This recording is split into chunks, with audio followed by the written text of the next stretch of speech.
अभय प्रताप सिंह जी। श्री हरिवंश महाराज। राधे राधे महाराज जी।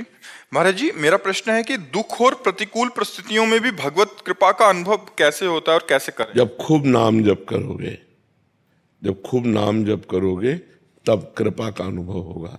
और जब तक भजन नहीं करोगे तब तक ये बात समझ में नहीं आएगी। ये बुद्धि से समझ में नहीं आती, ये स्थिति से समझ में आती है। जब स्थिति होती है तब समझ में आती है। ठीक है ना? खूब नाम जप करो, भगवान के नाम जप से ऐसी स्थिति आ जाती है कि सब दुखों को आनंद पूर्वक सहा जा सकता है।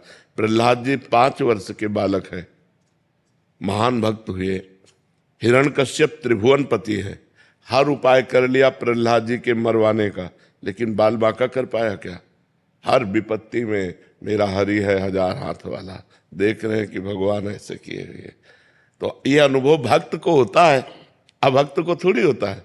जो भजन करता है उसे हमें दिखाई देता है कि मेरी श्री जी हमें कितना दुलार करती है, प्रिया जी हम पर कितना प्यार करती है। ये हमें दिखाई, ये तुम्हें थोड़ी दिखाई देगा। तुम्हें तो बाहरी चीज दिखाई देगी, हमें आंतरिक दिखी। हमें श्री जी, हमारे प्रियालाल, हमारे श्यामा श्याम हमें कितना प्यार करते हैं ये हमारा हृदय जानता है, वाणी की बात थोड़ी है।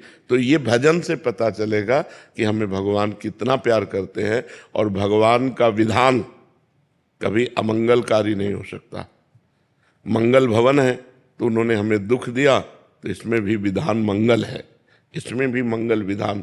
अच्छा, जो अपनी दिनचर्या है वो भगवान की कृपा से हो रही। स्वस्थ होते तो यही करते, बीमार है तो वही कर रहे हैं। नाम जपना है, भगवान का चिंतन, भगवान की कथा वार्ता, सो भगवान करवा रहे हैं। बड़ी कृपा है उनकी। तो किडनी फेल होने पर भी इतनी कृपा, तो ये कृपा ही तो है। ये कब अनुभव में आई?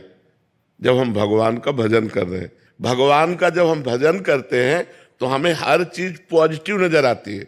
और देखो, जो भगवान से विमुख है, शरीर स्वस्थ है, पत्नी है, पुत्र है, और डिप्रेशन में जा रहे हैं, क्यों? निगेटिव सोच बढ़ती चली जाती है। जैसे जैसे पाप बढ़ता है हृदय में, वैसे वैसे नकारात्मक सोच बढ़ती है। और जैसे जैसे हृदय पवित्र होता है तो घोर विपत्ति में भी भगवान की कृपा नजर आती है। महाराज जी, एक साधन अवस्था होती है जिसमें साधक साधना करता है, और एक परिपक्व अवस्था जैसे आज आपकी है। बट आपके जीवन में तो महाराज जी बनारस से लेके जब से निकले हैं तब से प्रतिकूलता का, भोजन नहीं मिलना, सर्दी, सबको तो सहना। चूंकि लक्ष्य हमारा बहुत बड़ा रहा है, हमारा लक्ष्य रहा ब्रह्म प्राप्ति, भगवत प्राप्ति। अब इसमें हम कदम पीछे नहीं हटा सकते, चाहे जितना कष्ट मिले।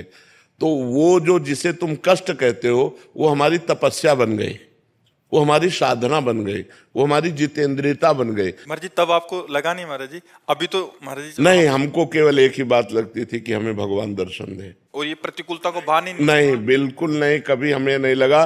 क्योंकि जैसे अब काशी में थे तो बड़े बड़े अन्न क्षेत्र खुले हुए हैं, बहुत मारवाड़ी अन्न क्षेत्र 24 घंटा चलते हैं। तो काशी तो अन्नपूर्णा की नगरी है, वहाँ कई अन्न क्षेत्र है। आप जाइए, किसी भी समय जाइए, आपको भरपेट भोजन मिलेगा। लेकिन हमारा नियम था, हम घाट से छोड़कर नहीं जाएंगे, हम कभी भोजन के लिए किसी के यहाँ नहीं जाएंगे। हमारे पास जो आएगा वही पाएंगे। उसे आकाश वृत्ति कहते हैं। आकाश वृत्ति से जीवन रखा कि मुझे केवल भगवत प्राप्ति करनी है। जी, जब 3 दिन भोजन ना मिला हो, वो चित्त की स्थिति महाराज जी आपके अंदर क्या चलता था? केवल रोना आता था भगवान के लिए। गंगा जल पान करके एकांत में खंडहरों में बैठ के रोना आता था, प्रभु कब मिलोगे, कब देना। और महाराज जी उसको अनुभव करना है, दोनों में अंतर है कि जो पेट एकदम से ललायित बिल्कुल हो रहा है। नहीं, 7-7 दिन हो गए भोजन नहीं मिले। महाराज जी उस समय मन में क्या था कि केवल गंगा जल पीते। गंगा जल में पावर है, वो मतलब अब तो दूषण बढ़ रहा है, लेकिन गंगा जल में ऐसे पौष्टिक आहार है कि हम कभी लूज नहीं हुए, हम कभी निराश नहीं हुए। हमें एक पावर मिलता था, जैसे दूध पीने से पावर मिलता है, ऐसे गंगा जल से पावर मिलता था। और लक्ष्य था भगवान की प्राप्ति, मर चाहे जाऊं मुझे भगवान चाहिए। तो उस जिद्द के कारण सब सह गए। भगवान सब सहते रहे, वैसी क्षमता भी भगवान देते हैं, हमारा मन उत्साहित रहे। आपके मन में कभी आया नहीं कि हमारा भी एक जगह कुटिया हो, भोजन मिल जाए ऐसे?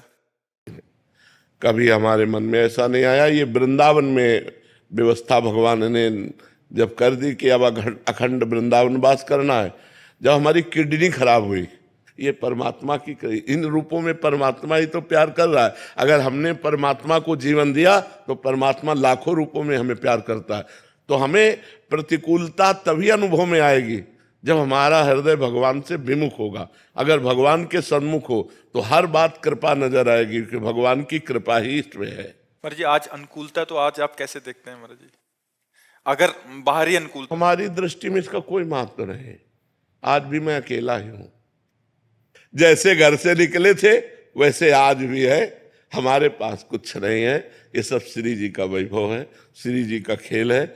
हम जैसे पहले थे वैसे आज भी हम वैसे ही रह रहे और वैसे ही अपने को मान रहे। लाखों लोग जुड़े हुए हैं, श्री जी से जुड़े हुए हैं, हमसे थोड़ी जुड़े हुए। अभी हम पैंट शर्ट पहन ले, कोई हमसे राधे श्याम कहेगा क्या? तो श्री जी का ही तो वेश है, श्री जी की शरण में है, तो वही सब श्री जी का खेल है, हमारा थोड़ी कोई खेल है। सब सुधार जो मंगलमय हो रहा वो सब भगवान की तरफ से हो रहा, सब प्रभु की तरफ से हो रहा है। करें करावें आप सब, जने बढ़ाई दे, करते आप है। और तो भगवान का सारा खेल, हर प्रतिकूलता भगवान की कृपा लेकर आती है। ये बात तभी समझ में आएगी जब भजन करोगे। नहीं, विपत्ति दुख और प्रतिकूलता से डर लगता है, नहीं लगता कि भजन करूं कभी प्रतिकूलता न मिले, कभी दुख न मिले, कभी विपत्ति न मिले। लेकिन सही पूछो तो विपत्ति और दुख और प्रतिकूलता में जो भगवान के प्रति रोना आता है वो और कभी नहीं आता। जो हमारा भजन काशी के घाटों में हुआ कि एकांत में आर्त भाव से भगवान शिव को पुकारना, वो हम ललचाते हैं। घाटों में जब तपती धूप है, पेट में भोजन नहीं, कोई बात करने वाला नहीं, रहने का ठिकाना नहीं, तब भगवान के प्रति जो भाव आता है वो किसी अन्य साधना से नहीं आ सकता है। वो कृपा से जब परिस्थिति मिलती, जैसे देखो द्रौपदी जी को वो कभी भाव नहीं आया, जब वो परिस्थिति आई कि ना कोई पांडव पक्ष उनका सहयोग कर रहा है, ना कोई सभा पक्ष सहयोग कर रहा है, हाथों में दम नहीं रह गया, दांतों में दबाया, दांतों में दम नहीं रह गया। अब जो भाव आया, हे द्वारिकाधीश, वो भाव कभी नहीं आया, पहले कभी नहीं आया था। परिस्थिति ने वो भाव दिया कि भगवान का वस्त्रावतार हो गया और वही भगवान चीर बन करके लिपट गए द्रौपदी के। तो ये जो परिस्थिति आती है, विपत्ति दुख प्रतिकूलता, ये भगवान की कृपा का अनुभव कराने आती है। हम लोग डर जाते हैं उससे, जबकि वो कृपा होती है, हमारे पापों का नाश करके हमारे हृदय को अद्भुत आनंद प्रदान करने वाली बन जाती है। जी।